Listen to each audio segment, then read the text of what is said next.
অক্টোবরে বাংলা এসআই অর্থাৎ পুজো মিটলেই রাজ্যে এসআইআর এর সম্ভাবনা। দুর্গাপুর আজকে অন্তত এ রাজ্যে এসআইআর নয়, ভাইফোঁটার পর রাজ্যে লাগু হতে পারে এসআইআর নির্বাচন কমিশন সূত্রে এমনটাই বলা হচ্ছে।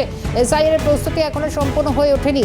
এসআইআর বিজ্ঞপ্তির পর তা কার্যকর করতে ন্যূনতম 10 দিনের সময় লাগবে। চলতি মাসের কয়েকদিন পরেই পুজোর ছুটি এবং এরপর অর্থাৎ পুজোর আগে কোনো রকম এসআইআর সম্ভব নয় রাজ্যে, এমনটাই কমিশন সূত্রে বলা হচ্ছে। আর একটু বিস্তারিত জানবো, টেলিফোন লাইনে রয়েছেন আমাদের প্রতিনিধি খালেদ জামাল। খালেদ, অর্থাৎ পুজোর মিটলেই এসআইআর রাজ্যে? একেবারে দেখো, যা পরিস্থিতি দাঁড়িয়েছে সেখানে কিন্তু মুখ্য নির্বাচনী আধিকারিক দপ্তর বেশ কিছু সমস্যার সম্মুখীন হচ্ছে। তার মধ্যে অন্যতম হচ্ছে যেটা আমরা জানি যে আধিকারিকদের ঘাটতি। 12 জন আধিকারিকদের মধ্যে মাত্র 7 জন আধিকারিক রয়েছে, 5 জন আধিকারিক এখনো কিন্তু নিয়োগ করা হয়নি।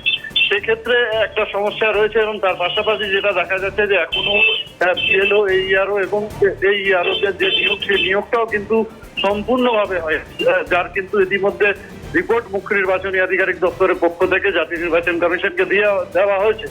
তার পাশাপাশি আর হাতে মাত্র কয়েকটা দিন, তারপরেই কিন্তু বাঙালিদের শ্রেষ্ঠ উৎসব দুর্গাপূজা। এই মধ্যে যদি এসআইআর প্রক্রিয়া চালু হয় তার একটা সমস্যা তৈরি হতে পারে। এই সমস্ত দিক ভেবেই কিন্তু যে সিদ্ধান্তটা নেওয়া হয়েছে যে ভাইফোঁটার পরই কিন্তু রাজ্যে এসআইআর এর যে কাজকর্ম বা পদ্ধতি সেটা শুরু হবে। তার কারণ ইতিমধ্যে সুপ্রিম কোর্টে বিভিন্ন রাজনৈতিক দল সহ পশ্চিমবঙ্গের শাসক দল এবং তাদের দলের পক্ষ থেকে এই মর্মে কিন্তু সুপ্রিম কোর্টে যে মামলা করা হয়েছে সেই নিষ্পত্তি না হওয়া পর্যন্ত কিন্তু ধীরচল নীতি নিচ্ছে জাতীয় নির্বাচন কমিশন। এবং সেই জন্য এই যে বিলম্ব, বলা যেতে পারে যে বিলম্ব হচ্ছে, তার কিন্তু মূল কারণ হচ্ছে এই সমস্ত।